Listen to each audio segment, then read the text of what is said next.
Halo sahabat YouTube, kembali lagi dengan saya Ricky Bahari di Bahari Project. Di video kali ini saya akan memberikan bahasan mengenai LCA atau Life Cycle Assessment. Buat kalian teman-teman yang aktif di bidang lingkungan atau kalian yang sedang berkuliah di bidang teknik lingkungan atau manajemen lingkungan. Bahkan buat kalian teman-teman yang sekarang sedang bekerja di dunia lingkungan, tentu tidak asing dengan yang namanya LCA atau Life Cycle Assessment. Biasanya LCA ini dipelajari di jurusan teknik lingkungan atau manajemen lingkungan dan berguna di dunia kerja, terutama buat teman-teman yang bekerja di bidang lingkungan atau enviro, compliance, dan lain sebagainya. Oke, di sini saya akan fokus membahas tentang LCA menggunakan metode 5W1H agar informasinya tersampaikan secara ringkas dan jelas. Yang pertama yaitu apa itu LCA? LCA adalah metode sistematis untuk menilai dampak lingkungan dari suatu produk, layanan, atau jasa. Lingkup dari LCA ini mencakup tahapan-tahapan mulai dari ekstraksi bahan mentah, kemudian tahap produksi, tahap distribusi barang tersebut, kemudian penggunaan barang, dan sampai barang itu dibuang. Lalu apa yang dinilai? Atau apa yang diukur? Yang dinilai dari metode LCA ini, yang pertama adalah emisi gas rumah kaca, kemudian penggunaan energi, konsumsi air, dan timbulan limbah yang dihasilkan. Jadi, ketika kita memilih suatu barang atau menggunakan jasa, metode LCA ini berguna untuk mengetahui seberapa besar gas rumah kaca yang dihasilkan, penggunaan energi yang dihasilkan, konsumsi air yang digunakan, dan limbah yang dihasilkan dalam membentuk produk atau jasa yang kita gunakan tersebut. Selanjutnya, why is LCA important? Mengapa LCA itu penting? Jadi, teman-teman, LCA itu membantu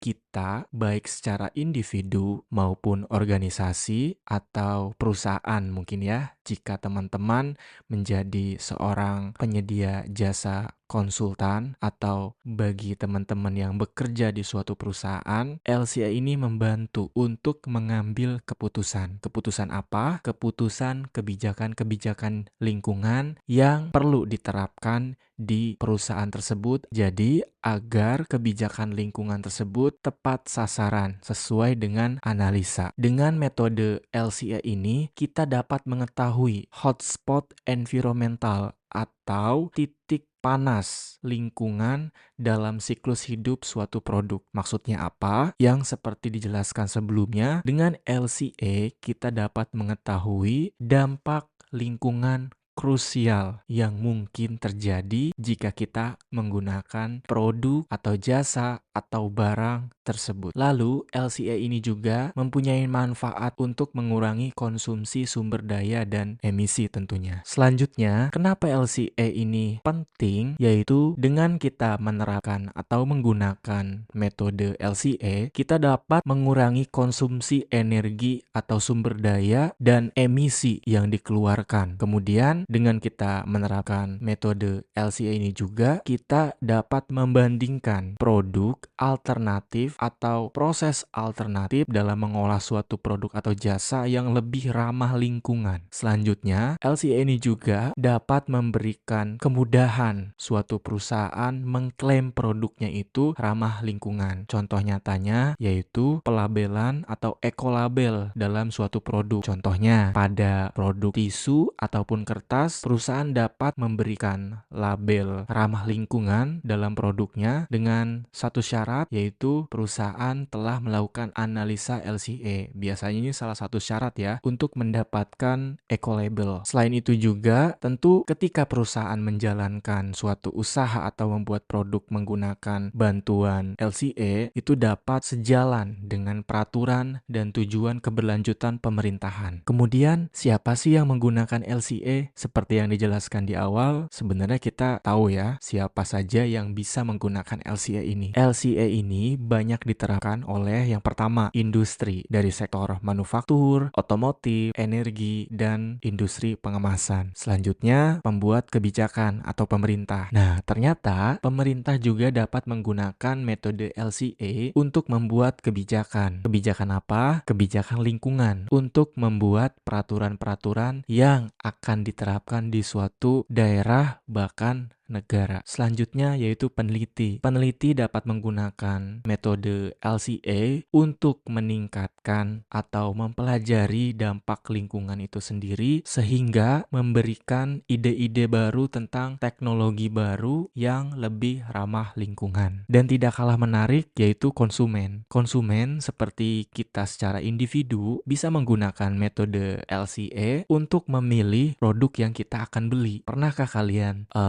berpikir sebelum membeli suatu produk, menganalisa terlebih dahulu manakah produk yang lebih ramah lingkungan? Nah, untuk analisa yang lebih terukur, kalian bisa menggunakan metode LCA ini. Contohnya, kalian ingin membeli sedotan. Apakah lebih ramah lingkungan membeli sedotan plastik atau sedotan stainless steel? Bisa jadi sedotan plastik lebih ramah lingkungan, dengan catatan kalian tidak membeli sedotan stainless steel secara tidak bijak. Jadi, walaupun stainless steel itu dapat digunakan terus-menerus, kalau kita setiap minum selalu membeli stainless steel baru, tentu itu sangat tidak ramah lingkungan karena pembuatan stainless steel justru membutuhkan energi yang lebih banyak dibandingkan saat membuat sedotan plastik. Jadi, keputusannya adalah ya kita tetap membeli sedotan stainless steel tapi hanya satu kali, tapi penggunaannya sebisa mungkin selama mungkin terus dipakai sedotan stainless steel tersebut. Tapi lebih ramah lingkungan lagi kalau kita tidak beli sedotan. Jadi ketika kita minum, langsung saja minum dari gelas, tidak usah membeli sedotan. Kemudian when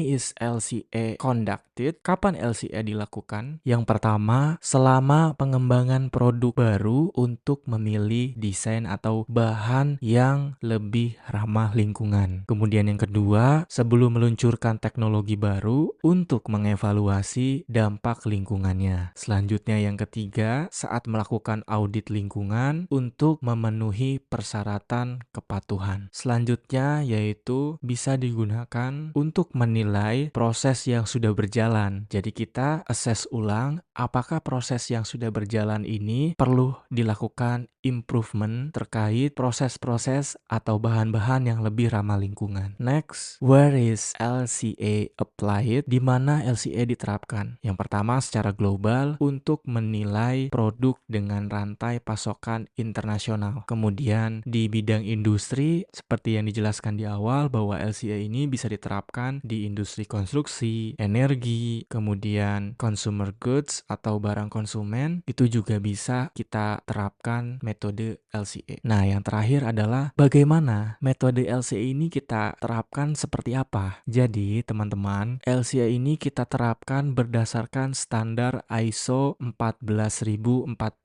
atau 14044. Di dalam ISO tersebut dijelaskan struktur atau template untuk melakukan analisa LCA. Di dalamnya itu terdiri dari yang pertama, kita menentukan tujuan dan ruang lingkup, menentukan tujuan atau batasan dan unit analisis. Misalnya 1 ton produk nikel. Jadi biar terarah kita tentukan batas unit analisanya. Kemudian yang kedua yaitu analisis inventaris. Kita mengumpulkan data atau input data mengenai bahan, energi, dan output emisi atau limbah yang dihasilkan. Selanjutnya ada penilaian dampak yang berisi evaluasi dampak lingkungan, misalnya potensi pemanasan global, kemudian acidification, dan lain sebagainya. Selanjutnya ada interpretasi. Nah, ini adalah produk inti dari LCA. Jadi berisi hasil analisa, kemudian identifikasi perbaikan yang perlu dilakukan suatu perusahaan, and provide actionable recommendation. Rekomendasi-rekomendasi yang bisa dilakukan oleh perusahaan untuk mengurangi dampak-dampak lingkungan yang mungkin akan terjadi. Dengan bantuan analisa LCA ini, perusahaan dapat mengetahui bagian mana sih yang perlu dilakukan aksi pengurangan dampak lingkungan. Semua itu bisa dijawab dengan hasil rekomendasi-rekomendasi yang telah disimpulkan. Oke, teman-teman, itulah sedikit penjelasan mengenai apa itu LCA. Semoga materi ini bisa membantu untuk kalian semua yang mendengarkan. Jika dirasa video ini bermanfaat, jangan lupa untuk komen di bawah, like and share video ini, dan terima kasih. Bye-bye.